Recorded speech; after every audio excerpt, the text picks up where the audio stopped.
Good evening, family. Welcome to the Henderson Show. My name is Greg Fan. This is my right-hand man. Uptown Waller.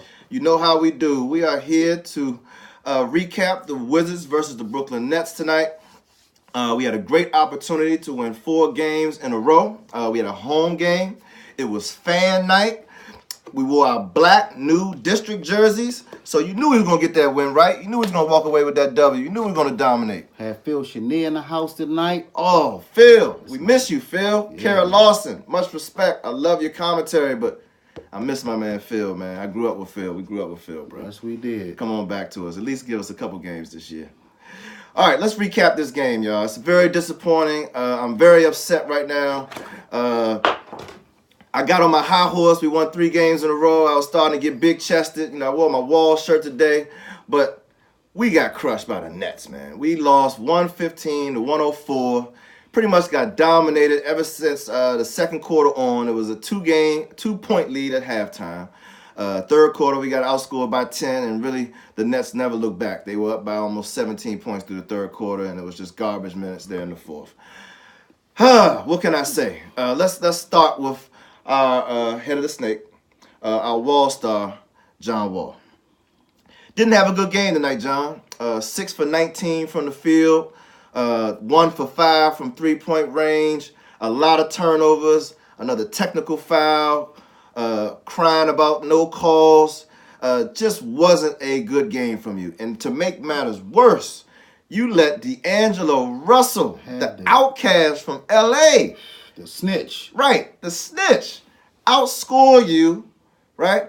Outplay you, and lead his team to victory. All right? And we only want to bring up Spencer Dinwiddie, right?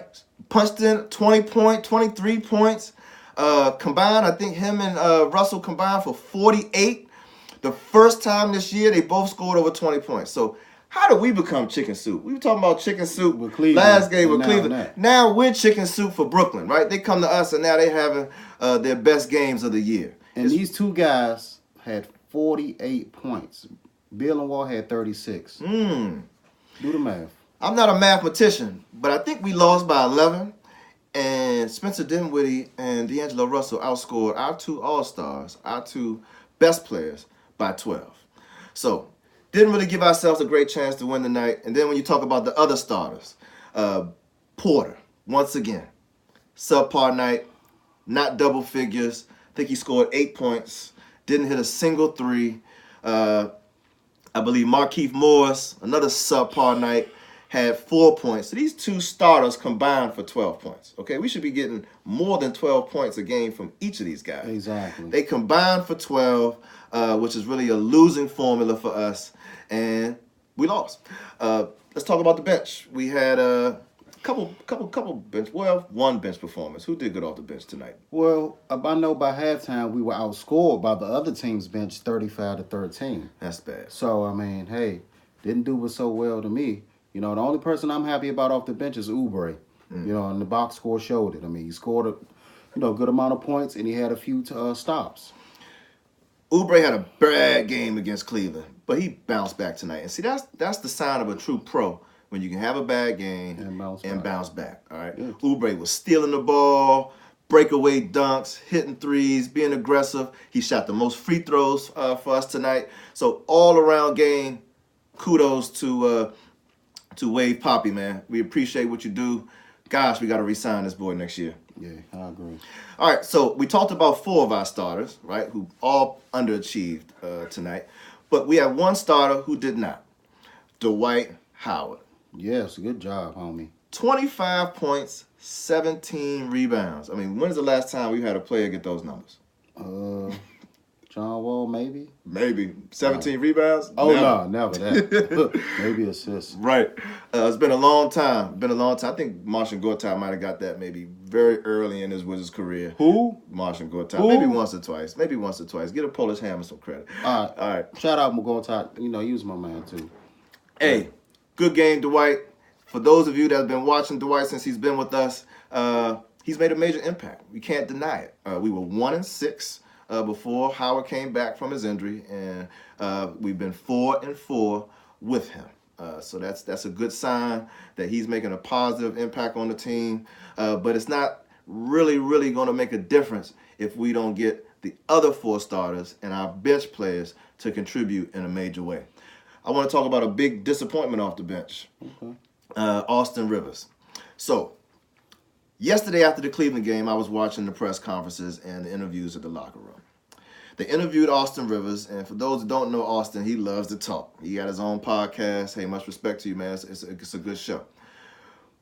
But he talked about the fact that the team should not be happy about winning 3 games in a row. He talked about the fact that we are 5-9, still 4 games below 500, and that nobody in the locker room should be walking around feeling happy. That's a great point. You know, and I was like, that's what I'm talking about, Austin. That's the type of leadership, that's the type of mentality that we need on this team.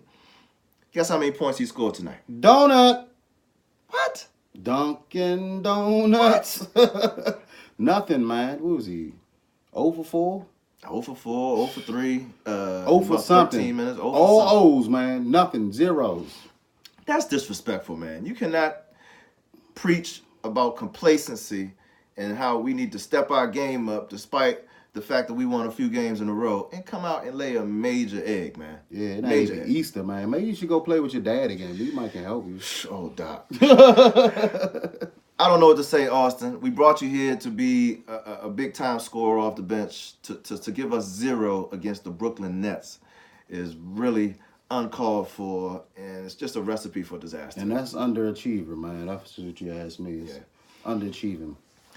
All right, now I cannot be remiss without criticizing our head coach, Scott Brooks. Now, after the game, in his post-game press conference, he was singing the same old song that he's been singing in all our losses, but he brought up the fact that we couldn't stay in front of our man, which means we were not doing Playing well any on defense. one-on-one defense. Mm-hmm. He also brought the fact up that we couldn't make shots. We were 3 for 17 on 3-pointers today. 3 for 17. The Brooklyn Nets were 9 for 33, so they shot under 30%, which isn't good. But we were 3 for 17, which is 17% from the field. All right, that is not going to cut it. So you can blame that on the players having an off night, right? It happens. But my issue with Scott Brooks is that this happens all too often. And when are you going to make the players accountable for when they having these games? He's too soft. He is. Stephen A. brought it up on First Take saying that he doesn't like confrontation. He's Stephen a coach. I don't always agree with you, my man, Stephen A., even though I love you. But you were right on this one, man. Scott Brooks has to go. Scott Brooks got to go. He's just not the right person for this job. I'm not going to say he's a terrible coach, right? I think the man does have some positive qualities, but he's just not the man for this job. You need a tough coach, somebody that's going to hold these players accountable, somebody that's going to sit players down when they don't act right or don't play well. Because if we don't, we're just going to have the same domino effect of mediocrity, and right now it's just really bad basketball. Yeah, no offensive sets, no energy. No. You know, you don't hold any of the players accountable. You know, if these guys aren't playing well, you should be doing some type of reprimand or something to show that you're serious about changing, you know, the energy of the team. And I just don't feel like you do that. What's the definition of insanity, man? Man, expecting the same results. By doing the same thing over and over again. That's what I'm seeing from Scott Brooks. If you looked at his history from Oklahoma City, he just runs a offensive set that looks like an AAU game. I mean, I see better sets in my son's Little League game. Yeah. It's really just a free-for-all. You use your guard. Like he had Westbrook, we got Wall. You try to use your guard to make plays and to create for teammates.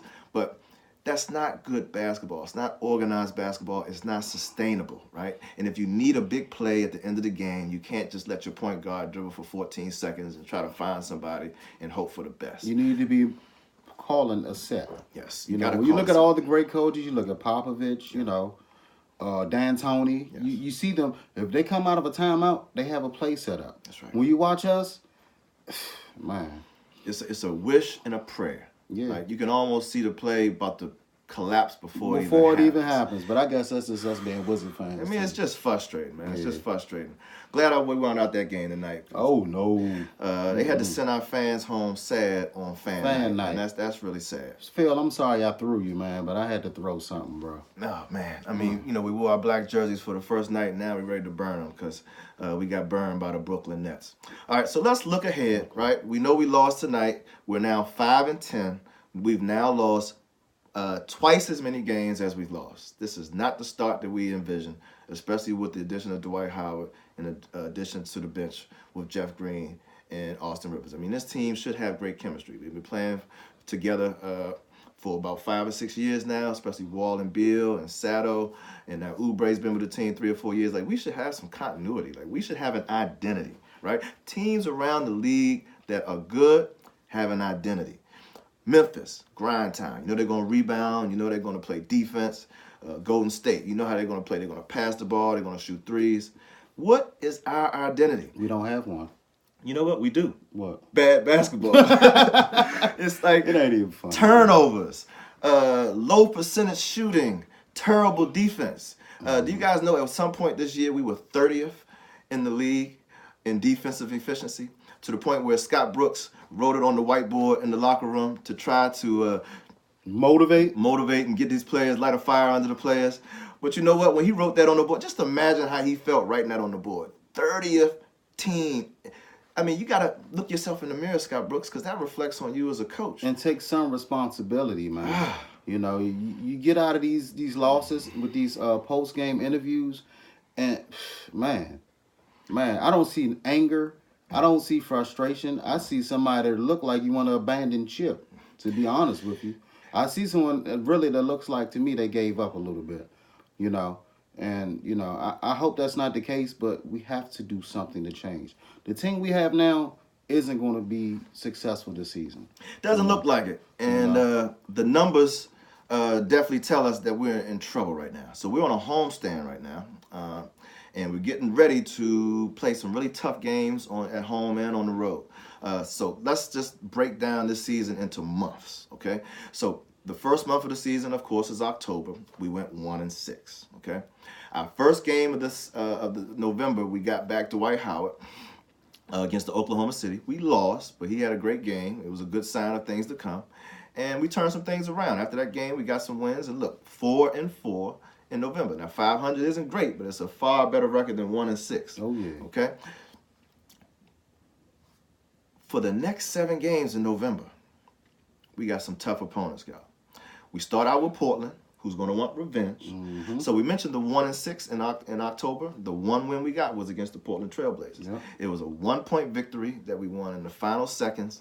Luckily, I add, because John Wall had a chance to put us up 3, but he missed 2 free throws, and Damian Lillard had a chance to win down the stretch. And you just don't give Damon Dime those type of opportunities, because usually he cashes in. Yeah. We got lucky. He missed. Otto Porter got a piece of the block, and we walked out with the victory. But they're going to be coming for our next, and they've been playing a lot better since then. Yeah, they have. We also have the Clippers after that. We got New Orleans twice. We got to see Anthony Davis.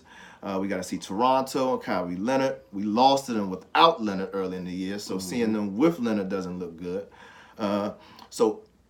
And we also have, who else is one more? Houston Rockets. So they've been playing better, right? We've seen them blow out Golden State by 21 yesterday, so, I mean, it speaks for itself. I mean, we know Curry wasn't there, but they still had Durant. That's right. So we have a very, very tough stretch. And if I'm a betting man, I'm only giving us 1 game in that 7 games. You generous, because donut. So let's just say we win 1, for God's sakes. That would bring our record to 6-16. Okay, that would make us 10 games below 500. That is a hole, and that will be very hard to crawl out of. Okay, teams are now smelling. They're going after us like blood, because teams watch tape. Okay, and they can see that we have a brand of bad basketball. We don't play defense. We don't get back on D. And we don't make open shots. All you got to do is leave us open from 3 or from long 2s, and normally those things are clanking off the rim. Yeah. So we've got a bad batch of tape going on right now, and you got the lower 500 teams think they can beat us. The teams that are over 500 obviously think they can beat us, and it doesn't matter if we're home or away.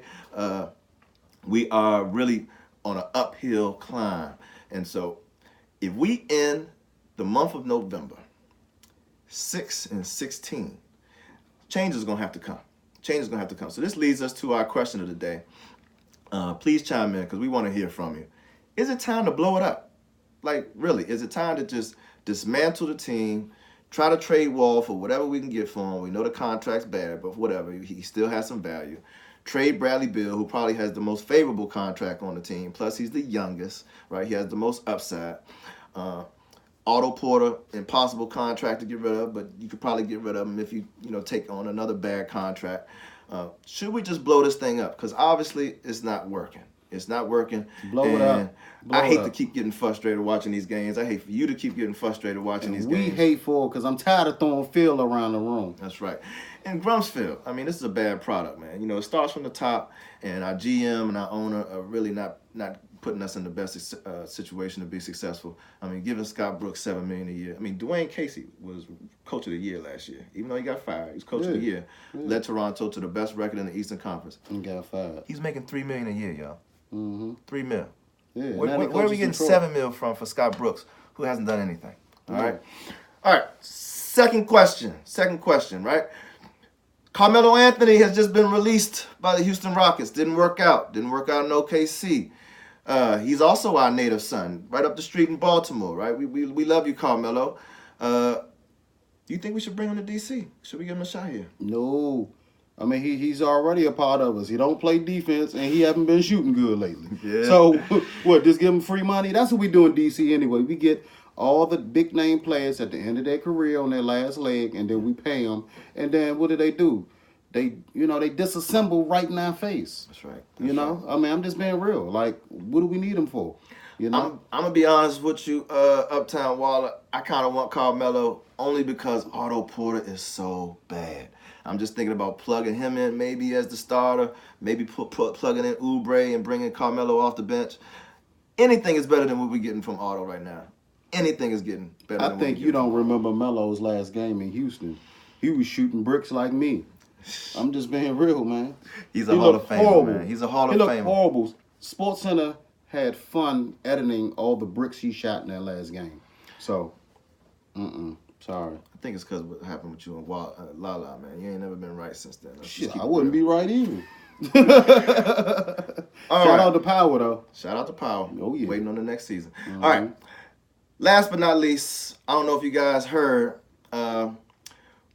Jimmy Butler was traded to the Philadelphia 76ers. Played his first couple games this week. Great move. We actually had a chance to get Jimmy Butler. Yes, they called us. They hit us. They hit us on the phone. Hey, Ernie.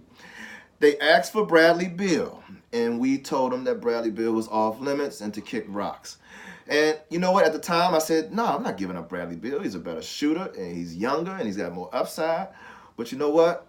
Looking at this team right now, the way we stand at this moment, I think I'm having some second thoughts, man. I think maybe we should have stuck with that trade.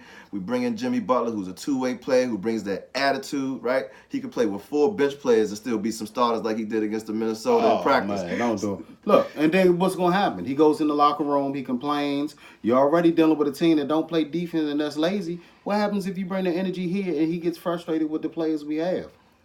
Then what? Now your locker room's even more screwed up, So I'm against that one, man. I just didn't think he would fit here, especially with what's going on here.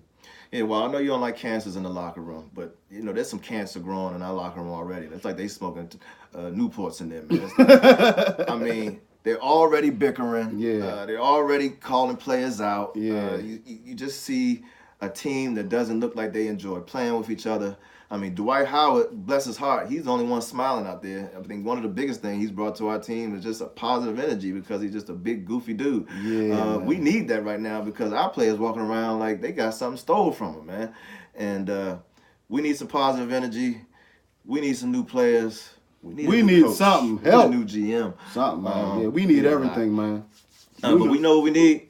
We need y'all to like this page. We need y'all to subscribe. We need y'all to tune in. Leave your comments. Tell us your opinions on the questions we raised today. Like I said, this is for y'all. This is for us. And we love to hear from you. And this is for DC, man. Woo! And look, shout out to my homie Anwan Glover, a.k.a. Big G. Big G. Prospect, new movie. Make sure y'all go see it. I'm going to go see it and support my Uptown comrade, man. That's right. Salute. No, it's going to be an excellent movie. Don't miss out. It's going to be a great one. All right, so tune in next game. We play the Portland Trail Blazers. Let's try to put 2 L's in the Portland Trail Blazers column. Let's not let them get revenge. Let's make sure we end this victory. Get back on the winning side of things, y'all. Tune in. The Henderson Show. See you soon. Much love. Peace out.